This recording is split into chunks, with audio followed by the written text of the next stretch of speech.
ಪೋಷಕ ವೃಂದವರು ಅವರೆಲ್ಲರನ್ನು ಕೂಡ ಅತ್ಯಂತ ಪ್ರೀತಿ ಮತ್ತು ಗೌರವದಿಂದ ಸ್ವಾಗತಿಸುತ್ತೇವೆ.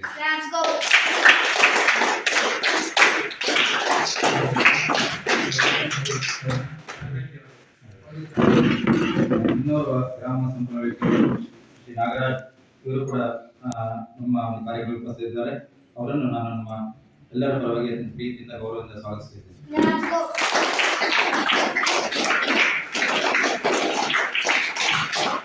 ಹಾಗೂ ನಮ್ಮ ಶಾಲೆಯ ಶಿಕ್ಷಕ ಬಂದವರು ಇವತ್ತಿನ ಕಾರ್ಯಕ್ರಮಕ್ಕೆ ಉಪಸ್ಥಿತಿದ್ದಾರೆ. ಅವರೆಲ್ಲರನ್ನು ಕೂಡ ಪ್ರೀತಿಯಿಂದ ಕಾರ್ಯಕ್ರಮಕ್ಕೆ ಸ್ವಾಗತಿಸ್ತಾ ಇದ್ದೇನೆ.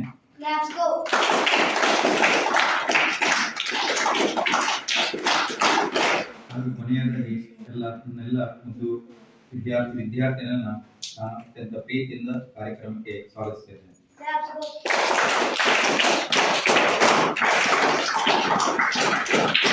ನಮ್ಮೆಲ್ಲರಿಗೂ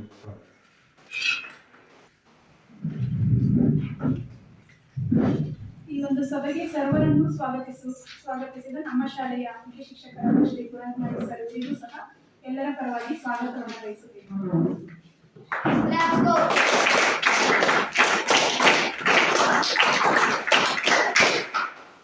ಸಮಗ್ರ ಶಿಕ್ಷಣ ಕರ್ನಾಟಕ ಯೋಜನೆ ಸಾಮಾಜಿಕ ಪರಿಶೋಧನೆ ಈ ಸಭೆಯ ಪ್ರಾಸ್ತಾವಿಕ ನುಡಿಯನ್ನಾಡಲಿದ್ದಾರೆ ಶ್ರೀ ನಾಗರಾಜ್ ಹೆಗಡೆ ಸರ್, ತಾಲೂಕು ಕಾರ್ಯಕ್ರಮ ವ್ಯವಸ್ಥಾಪಕರು, ಸಾಮಾಜಿಕ ಪರಿಶೋಧನೆ, ತಾಲೂಕ್ ಪಂಚಾಯತ್ ಸಿದ್ದಾಪುರ ಇವರಿಗೆ.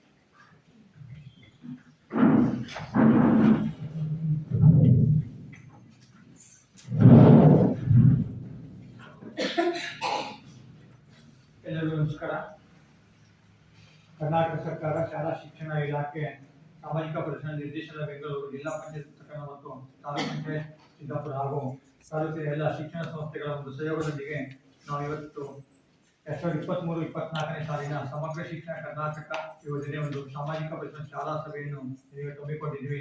ಈ ಒಂದು ಸಭೆಯ ಅಧ್ಯಕ್ಷಸ್ಥಾನವನ್ನು ವಹಿಸಿರುವಂತಹ ಸಮಾಜ ಕಲ್ಯಾಣ ಇಲಾಖಾ ಅಧಿಕಾರಿಗಳೇ ಮತ್ತು ಈ ಭಾಗದ ಕ್ಲಸ್ಟರ್ ಸಂಪನ್ಮೂಲ ವ್ಯಕ್ತಿಗಳಾದಂಥ ಗಣೇಶ್ ಕೊಡೆ ಸರ್ ಅವರೇ ಹಾಗೂ ಈ ಭಾಗದ ಗ್ರಾಮ ಪಂಚಾಯತ್ ಸದಸ್ಯರೇ ಹಾಗೂ ಗ್ರಾಮ ಪಂಚಾಯತ್ ಉಪಾಧ್ಯಕ್ಷರೇ ಮತ್ತು SVMC ಅಧ್ಯಕ್ಷರೇ, ಉಪಾಧ್ಯಕ್ಷರೇ, ಎಲ್ಲ ಸರ್ವ ಸದಸ್ಯರೇ ಹಾಗೂ ಈ ಒಂದು ಶಾಲೆಗೆ ಸಂಬಂಧಪಟ್ಟಂತೆ ಎಲ್ಲ ಪಾಲಕ ಪೋಷಕರೇ, ಸಮುದಾಯದವರೇ, ನಮ್ಮ ಸಾಮಾಜಿಕ ಪರಿಸರನ ಸಂಪನ್ಮೂಲ ವ್ಯಕ್ತಿಗಳೇ ಮತ್ತು ಈ ಶಾಲಾ ಎಲ್ಲ ಶಿಕ್ಷಕ ವೃಂದವರೇ ಮತ್ತು ಮುಖ್ಯ ಶಿಕ್ಷಕ ಹಾಗೂ ನನ್ನ ಎಲ್ಲ ಮುದ್ದು ಮಕ್ಕಳೇ ಮತ್ತು ಮುಖ್ಯ ಅಡುಗೆಯವರೇ ಹಾಗೂ ಸಹಾಯಕರೇ, ಇವತ್ತು ನಾವು ಸಮಗ್ರ ಕರ್ನಾಟಕ ಯೋಜನೆಯ ಶಿಕ್ಷಣ ಕರ್ನಾಟಕ ಯೋಜನೆಯ ಒಂದು ಸಾಮಾಜಿಕ ಶಾಲಾ ಸಭೆಯನ್ನು ಕೊನೆಯದಾಗಿ ಇಟ್ಕೊಂಡಿದ್ದೀವಿ. ಈಗಾಗಲೇ ನಾವು 2 ದಿನ ಬಂದ್ಬಿಟ್ಟು ಸಾಮಾಜಿಕ ಪರಿಸರ ಕಾಲದಲ್ಲಿ ಒಂದು ಸಂದರ್ಶನ ಪರಿಶೋಧನೆಯನ್ನು ಈಗಾಗಲೇ ಮಾಡಿಬಿಟ್ಟು ಆ ಒಂದು ವರದಿಯನ್ನ ಕೊನೆಯದಾಗಿ ಇವತ್ತು ಸಭೆಯಲ್ಲಿ ಮಂಡನೆ ಮಾಡಿ ಇಲ್ಲಿ ಸಾರ್ವಜನಿಕರ ಅಥವಾ ಬೆನಿಫಿಷಿಯರಿ ಫಲಾನುಭವಿಗಳ ಒಂದು ಚರ್ಚೆ ಮೂಲಕ ನಾವು ಸರ್ಕಾರ ಗಮನಕ್ಕೆ ತರುವಂಥದ್ದು. ಇದು ಈಗಾಗಲೇ ನಾವು ಮೊದಲಿಂದ ಈ ಒಂದು ಸಾಮಾಜಿಕ ಪರಿಶೀಲನಾ ಕಾರ್ಯವನ್ನು ಬೇರೆ ಇಲಾಖೆಗಳಲ್ಲಿ, ಗ್ರಾಮ ಪಂಚಾಯತ್ಗಳಲ್ಲಿ, ತಾಲೂಕು ಪಂಚಾಯತ್ಗಳಲ್ಲಿ ಮಾಡಿಬಿಟ್ಟು ಸರ್ಕಾರಕ್ಕೆ ವರದಿ ಸಲ್ಲಿಸ್ತಾ ಇದ್ದೀವಿ. ಅದೇ ತರ ಕಳೆದ ವರ್ಷದಿಂದ ಶಾಲೆಗೂ ಕೂಡ ಈ ಒಂದು ಸಾಮಾಜಿಕ ಪರಿಶೀಲನೆ ಕಡ್ಡಾಯವಾಗಿ ವಿಸ್ತರಣೆ ಮಾಡಿಬಿಟ್ಟು ಇಲ್ಲಿ ಸಮಗ್ರ ಶಿಕ್ಷಣ ಕರ್ನಾಟಕ ಯೋಜನೆ ಮತ್ತೊಂದು ಮಧ್ಯಾಹ್ನ ಬಿಸಿ ಊಟ ಏನು ಪ್ರಧಾನಮಂತ್ರಿ ಪೋಷಣ ಶಕ್ತಿ ನಿರ್ಮಾಣ ಯೋಜನೆ ಇದೆ, ಈ 2 ಯೋಜನೆಗಳು ಕೂಡ ಸಾಮಾಜಿಕ ಪರಿಶೀಲನೆ ಕಡ್ಡಾಯ ಮಾಡಲಿಕ್ಕೆ ಸರ್ಕಾರದಿಂದ ಆದೇಶ ಮೇರೆಗೆ ನಾವು ಇವತ್ತು ಮಾಡ್ತಾ ಇದ್ವಿ. ಅದೇ ತರ ಗ್ರಾಮ ಪಂಚಾಯತ್ ಮಟ್ಟದಲ್ಲಿ 2 ಶಾಲೆಗಳು ಪ್ರತಿ ವರ್ಷ ಮಾಡಿಬಿಟ್ಟು ಪ್ರತಿ ವರ್ಷ 20% ಶಾಲೆಗಳನ್ನ ನಾವು ಕಡ್ಡಾಯ ಮಾಡಬೇಕಾಗಿದೆ. ಅದೇ ತರ ಕಳೆದ ವರ್ಷ ಕೂಡ ಈ ಒಂದು ಕೋಚಿತಿ ಗ್ರಾಮ ಪಂಚಾಯತ್ 2 ಶಾಲೆಗಳಾಗಿತ್ತು. ಅದೇ ತರ ಈ ವರ್ಷ ಗುಡ್ಡೆಕೆರೆ ಮತ್ತು ಈ ಒಂದು ಮಲ್ಲಿಕೊಪ್ಪ 2 ಶಾಲೆಗಳ ಆಯ್ಕೆ ಆಗಿಬಿಟ್ಟು ನಾವು ಇವತ್ತು ಸಭೆಯನ್ನು ಮಾಡ್ತಾ ಇದ್ವಿ. ಇಲ್ಲಿ ಏನಿದೆ ಮಧ್ಯಾಹ್ನ ಬಿಸಿ ಊಟ ಏನಿದೆ ಪ್ರಧಾನಮಂತ್ರಿ ಪೋಷಣ ಶಕ್ತಿ ನಿರ್ಮಾಣ ಈ ಯೋಜನೆ ಕೂಡ ಸಾಮಾಜಿಕ ಪರಿಶೀಲನೆ ಸಪರೇಟಾಗಿ ಮಾಡುವಂಥದ್ದು. ಆದರೆ ಈಗ ಇಲ್ಲೇನಾಗಿದೆ, ಸಮಗ್ರ ಶಿಕ್ಷಣ ಕರ್ನಾಟಕ ಯೋಜನೆ ಸಂಬಂಧಪಟ್ಟಂತೆ ನಮ್ಮ ಶಾಲೆಯ ಎಲ್ಲ ವ್ಯವಸ್ಥೆಗಳು ಕೂಡ ಈ ಒಂದು ಯೋಜನೆ ಅಡಿಯಲ್ಲಿ ಬರೋದ್ರಿಂದ ನಾವು ಅದನ್ನು ಕೂಡ ಪರಿಶೋಧನೆ ಕಾರ್ಯವನ್ನು ಮಾಡಬೇಕಾಗತ್ತೆ. ಅದೇ ತರ ನಾವು ಈ ಮೊದಲನೇ ದಿನ ಬಂದ್ಬಿಟ್ಟು ಈ ಒಂದು ಶಾಲೆಯ ದಾಖಲಾತಿಗಳ ಪರಿಶೀಲನೆ ಇರ್ಬೋದು, ಶಿಕ್ಷಕರ ಮುಖ್ಯ ಶಿಕ್ಷಕರ ಸಂದರ್ಶನ ಇರ್ಬೋದು, ವಿದ್ಯಾರ್ಥಿಗಳ ಸಂದರ್ಶನ ಇರ್ಬೋದು, ಮತ್ತೆ ಅಡಿಗೆಯವರ ಮತ್ತು SMC ಸದಸ್ಯರುಗಳೇ ಇರ್ಬೋದು ಸಂದರ್ಶನ ಮಾಡಿಬಿಟ್ಟು ನಂತರ ಪಾಲಕರ, ಪೋಷಕರ ಮತ್ತು ಸಮುದಾಯದವರ ಮನೆ ಭೇಟಿ ಕೂಡ ಮಾಡಿಬಿಟ್ಟು ಅವರ ಒಂದು ಸಂದರ್ಶನ ಕೂಡ ಮಾಡಿಬಿಟ್ಟು ಈ ಶಾಲೆಗೆ ಸಂಬಂಧಪಟ್ಟಂತೆ ಏನೆಲ್ಲ ಅವರ ಒಂದು ಬೇಡಿಕೆ ಇರಲಿ ಅಥವಾ ಏನೆಲ್ಲ ಒಳ್ಳೆಯ ಅಂಶ ಇರಲಿ ಅಥವಾ ಏನಾದರೂ ಸಮಸ್ಯೆಗಳು ನ್ಯೂನತೆಗಳಿರಲಿ ಮತ್ತೆ ಏನು ಅವರ ಸಲಹೆ ಸೂಚನೆಗಳೇನಿದೆಯಲ್ಲ ಅದನ್ನು ನಾವು ಸಂದರ್ಶನ ಮೂಲಕ ತಿಳ್ಕೊಂಡ್ಬಿಟ್ಟು ಇವತ್ತು ಕ್ರೋಢೀಕರಣ ವರದಿಯನ್ನು ಈ ಒಂದು ಶಾಲಾ ಸಭೆಯಲ್ಲಿ ಮಂಡನೆ ಮಾಡ್ತಾ ಇದ್ದೀವಿ.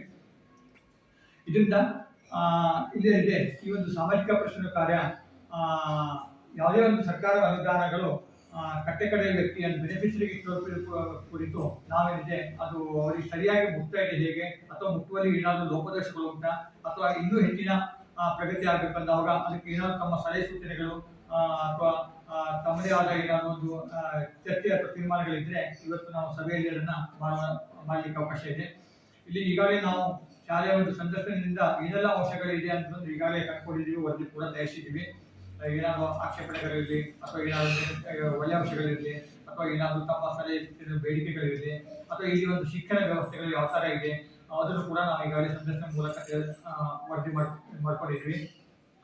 ನಂತರ ಈ ಒಂದು ಶಾಲೆಗೆ ಸಂಬಂಧಪಟ್ಟಂತ ಏನೆಲ್ಲ ಬೇಡಿಕೆ ಅಥವಾ ಕೊಡುಗೆಗಳು ಅಥವಾ ಶಿಕ್ಷಣಕ್ಕೆ ಸಂಬಂಧಪಟ್ಟಂತ ಸಲಕರಣೆಗಳಿರಲಿ ಅಥವಾ ಕಲಿಕಾ ಉಪಕರಣಗಳಿರಲಿ, ಮೂಲಭೂತ ಸೌಕರ್ಯಗಳು ಮೇನ್ ಆಗಿ ಮಕ್ಕಳಿಗೆ ಏನಿದೆ ಮೂಲಭೂತ ಸೌಕರ್ಯಗಳು ಚೆನ್ನಾಗಿರ್ಬೇಕು. ಕುಡಿಯ ನೀರಿರಲಿ ಅಥವಾ ಶೌಚಾಲಯ ವ್ಯವಸ್ಥೆ ಇರಲಿ, ಮಧ್ಯಾಹ್ನ ಬಿಸಿ ಊಟ ಇರಲಿ ಮತ್ತು ಶಿಕ್ಷಣ ಪಾಠ ಮಾಡಲಿಕ್ಕೆ ಶಿಕ್ಷಕರ ನಿಯೋಜನೆ ಮಾಡೋದಿರಲಿ ಅಥವಾ ಆಟದ ಮೈದಾನ ವ್ಯವಸ್ಥೆ ಇರಲಿ, ಇವೆಲ್ಲ ಮಕ್ಕಳಿಗೆ ಇರುವಂತಹ ಮೂಲಭೂತ ಸೌಕರ್ಯಗಳು ಇವು ಹೇಗಿದೆ, ಚೆನ್ನಾಗಿದೆ ಹೇಗೆ ಅಥವಾ ಅದಕ್ಕೆ ಏನಾದರೂ ಮೂಲಭೂತ ಸೌಕರ್ಯಗಳು ಅವಶ್ಯಕತೆ ಇದೆಯಾ, ಮತ್ತೆ ಸಮಗ್ರ ಶಿಕ್ಷಣ ಕರ್ನಾಟಕ ಯೋಜನೆಯಲ್ಲಿ ಏನು ಕೊಟ್ಟಂತ ಅನುದಾನದಲ್ಲಿ ಮಕ್ಕಳಿಗೆ ಪುಸ್ತಕ ಇರ್ಬೋದು, ಬಟ್ಟೆ ಇರ್ಬೋದು ಅಥವಾ ಶೂ ಸಾಕ್ಸ್ ಇರ್ಬೋದು, ಇವು ಅವರಿಗೆ ಸರಿಯಾಗಿ ತಲುಪ್ತಾ ಇದೆಯಾ ಹೇಗೆ ಅಥವಾ ತಲುಪದೆ ಹೋದಂತಲ್ಲಿ ಏನು ಸಮಸ್ಯೆ ಆಗಿದೆ ಅಥವಾ ಮಧ್ಯಾಹ್ನ ಬಿಸಿ ಊಟ ಯೋಜನೆಗಳು ಸರಿಯಾಗಿ ನಡೀತಾ ಇದೆ ಹೇಗೆ, ಇದನ್ನೆಲ್ಲ ನಾವು ಈಗಾಗಲೇ ಪರಿಶೀಲನೆ ಮಾಡಿಬಿಟ್ಟು ಆ ಒಂದು ವರದಿನ ನಾವು ಮಂಡನೆ ಮಾಡ್ತಾ ಇದ್ವಿ. ಇಲ್ಲಿ ಸಮಗ್ರ ಶಿಕ್ಷಣ ಕರ್ನಾಟಕ ಯೋಜನೆ ಕೂಡ ಮೊದಲು ಸರ್ವ ಶಿಕ್ಷಣ ಅಭಿಯಾನ, ರಾಷ್ಟ್ರೀಯ ಮಾಧ್ಯಮಿಕ ಶಿಕ್ಷಣ, ಶಿಕ್ಷಕರ ಶಿಕ್ಷಣ ಈ ತರ ಬೇರೆ ಹೆಸರಿನ ಕರೆಯಲ್ಪಟ್ಟಿತ್ತು. ಈಗ ಅದೆಲ್ಲ ಸೇರಿಸ್ಬಿಟ್ಟು ಸಮಗ್ರ ಶಿಕ್ಷಣ ಕರ್ನಾಟಕ ಯೋಜನೆ ಅಂತ ಒಂದೇ ಆಗಿದೆ.